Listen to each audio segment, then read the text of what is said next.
So you've happened upon this, the quintessential, so you plan on starting a soap business next year advice video.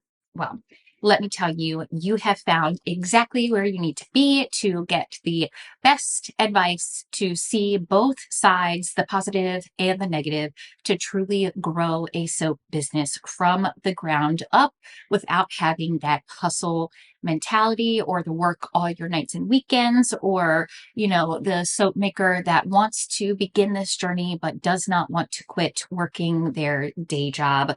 This is exactly where you should be. My name is Sarah. Let's dive into it. So, if you've been around my channel before, thank you so much for coming back. I encourage you and super appreciate when you subscribe to the channel. And if you are brand new, welcome. Again, my name is Sarah. This is the Strategy Studio. It's kind of like my little corner of the internet, if you will, where I share all of those handmade business ownership things with people who are particularly soap makers, but I do have like general handmade business content as well, though I do, in my opinion, shine in the cold process soap making era or section, I guess would be the best way to put it. I really want to welcome you to my channel, particularly right now, because this is video 1 of 10 in my Soap Makers Foundation series. This is something that has been a bit of time coming. I am really, really excited about it. I actually ended up getting a new notebook. If you, again, if you've been around, I love my notebooks, but my purple composition book that I have been writing in finally bit the dust. The cover came full off and then like water got spilled on the pages. So it turned out to be an absolute mess. So I got this notebook and it's super cute. I think I got it from Target, I'm pretty sure. But I like the paper a lot in it. So here's a quick outline of the videos that will be in the series. They are a mix of kind of like strategy and education and value-based content for soapers, but there are also some makers diaries kind of tossed in every couple of strategy videos just to keep things fresh, keep things moving. I am embarking on a brand new journey for my personal product based business, which I'll cover later on. I don't want to go into that right now. This advice today, as you can tell, I was having a little bit of fun with the title. These are kind of like the very base level things that you'll need to do in order to get the ball rolling on your personal cold process soap or soap making brand journey and business. I feel like all of those things can be used interchangeably, especially in like the context of this video. It's just like these are just single steps. They are pieces to fit together into your puzzle, but it is not the full picture. What I think that you should do at the very beginning, before you buy anything, before you make anything, before you announce anything, try to sell anything, sign up for anything, before you do any of those things, this is what I need you to do. So here's the thing that I need you to do before you follow any other advice, and that is I want you to go to my website, strategystudioformakers.com, and I want you to go to my free brand concept workshop. And I want you to watch the workshop, follow along the slides, and put in the work. I want you to take your time and fully commit to doing that work and fully commit to developing your brand's concept. I'm not going into huge detail here strictly because I've talked about it several times and I don't want to like kind of delve into something that I've spent a lot of time talking about. And the workshop itself is like free, right? So you don't have to pay for anything at all. Just go over to the workshop. And if you look at the menu bar at the top, it is up there. It's like 45 minutes, I think, and it will truly help you outline the rest of your business. If you're someone that struggles with indecision, if you feel like you're passionate in more than one way, if you feel like you struggle to remain focused, then that is definitely the workshop for you. Because what ends up happening is you truly find like the thing, the entire encompassing idea that makes your brand truly unique. And it is not the same thing as a unique selling perspective. A unique selling perspective is a piece of your entire brand concept. So go through that workshop before you do anything else, because it's going to make all of the decisions that you have to make moving forward. It's going to like frame them into one focused kind of thing or theme or concept, right? That outlines the entire rest of your brand. I definitely said I wasn't going to talk about it, and then I just started rambling on about it. But yes, again, that is the thing that I think that you need to do absolutely first before you do anything else, because it will help inform all of your decisions. After you finish the brand concept workshop, the next thing that I think you should be doing is using the work from the brand concept workshop to make immediate decisions and immediate moves in your business and its original or like foundational development. So what this looks like and what I picture in my head when I'm like kind of going through the list of things that fit here, you make your brand concept and you decide your packaging.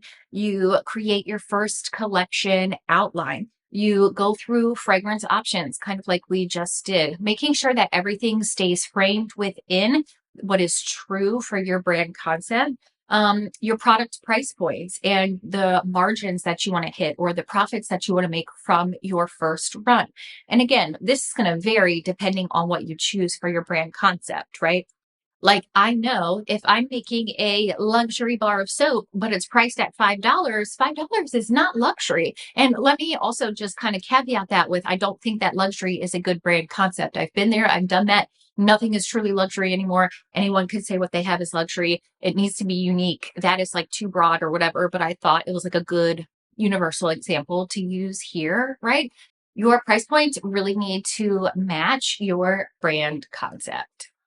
Next up on the list, after you make those original foundational steps, I think your best kind of place to move next is to decide where you plan or how you plan to actually sell your products when they are ready.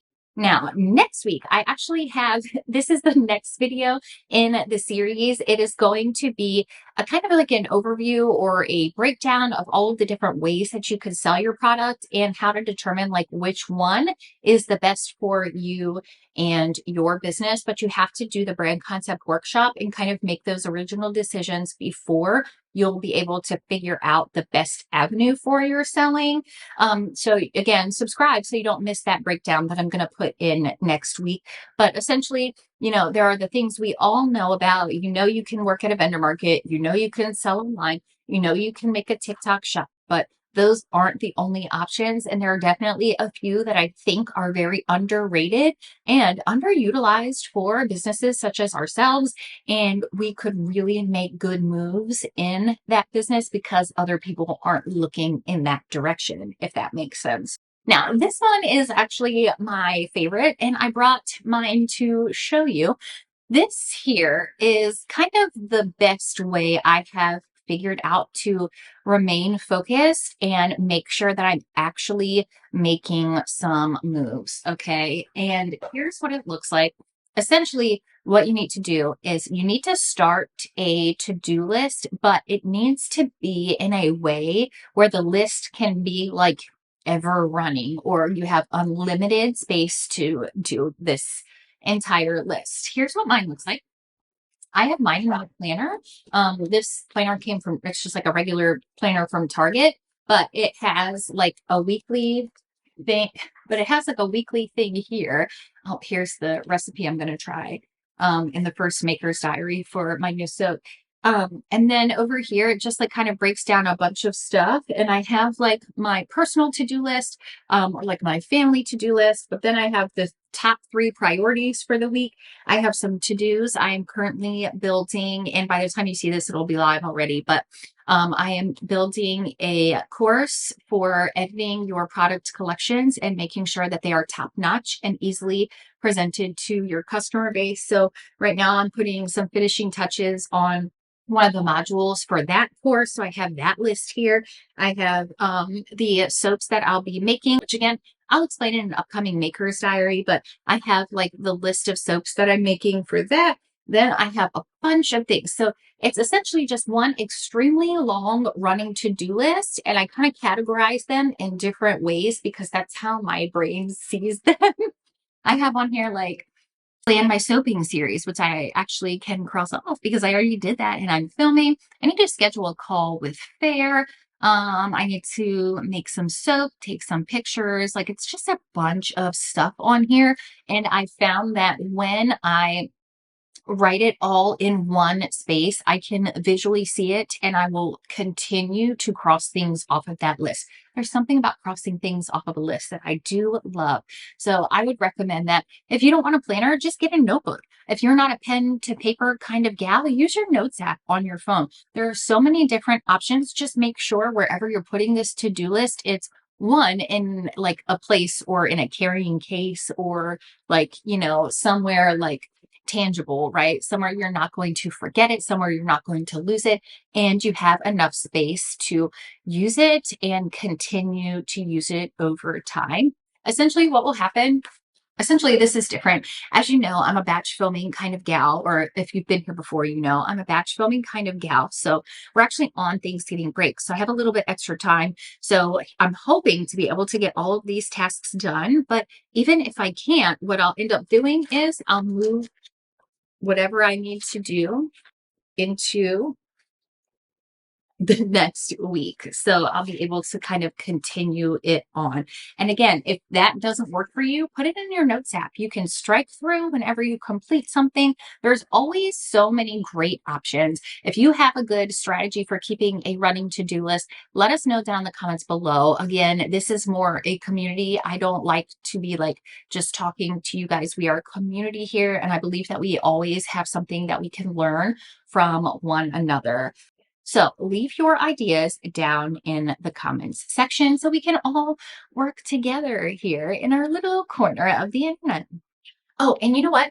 Before I forget, something else that I want to start doing in the comments section is I really would love for us to start sharing our businesses with one another. You never know who you can reach in the comment section. Yes, there are other handmade business owners, but there could also be people looking for a new line to carry in their boutique or at their spa. So go down in the comments section and introduce your brand to us. Let's talk about it. Leave your link. Like, I don't know. I'd love to shop from you guys and see what you guys have to offer. Who knows? Maybe I can make like a video about it in the series, like unboxing everyone's handmade products that I buy. I would really love to do something like that. And I think that this is a good first step. So please, if you have a moment, leave that information down in the comments so we can check each other out and further develop our community here. Okay. Now, the last thing that I think you should be doing, right, to get your foundation on the ground, or the last piece of advice that I think is a good jumping off point for any handmade business, but particularly soap makers, is I want you to set a goal for the next season. And by season, you could think of it as like the actual seasons. You could think of it as like quarterly or maybe the next 90 days. Whatever it is, I want you to have a goal, something that you want to reach by the end of the season. Maybe you want to have all of the kind of like base layer of things planned out and you want to launch your shop in 90 days. Maybe you just want to finish your testing phase in 90 days. Whatever it is that you want to be done in the next 90 days, write it down and continue to write it down, and then break it into some steps that you can like follow, right? Like actionable steps that you can follow that will actually help you achieve that goal by the end of the 90 days. I have been working on a 90-day goal cycle for a while, and it has truly helped me. Honestly, a year ago, 12 months ago, there is no way I would have been like, yes, I have launched 2 free workshops or a workshop and masterclass. I have launched my first course. I have restarted my entire soap making business. Like, there's no way I could have achieved that without creating seasonal goals to help me remain focused. I am all over the place. So that has truly been the best game changer for me. And I think that if you are similar to me, if you are finding that I am talking directly to you, then that might be something that you should, or that would be something that you could look into and start doing for yourself. It doesn't need to be anything fancy.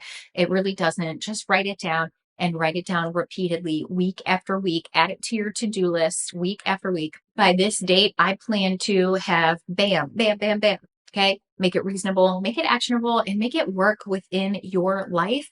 Don't make it grounded in something that is going to drive you nuts. Don't make it like super far fetched, just a true, honest something that you think you'll be able to achieve by the end of that 90 days so we can come back and celebrate it together. Okay. All right, that's going to end today's video. Definitely come back next week. We are going through all of the different avenues for selling your products, and I would love to have you back here for that video as well. If you enjoyed today's video, hit the like button so I know you're looking forward to the upcoming videos in this series, and I will see you next week.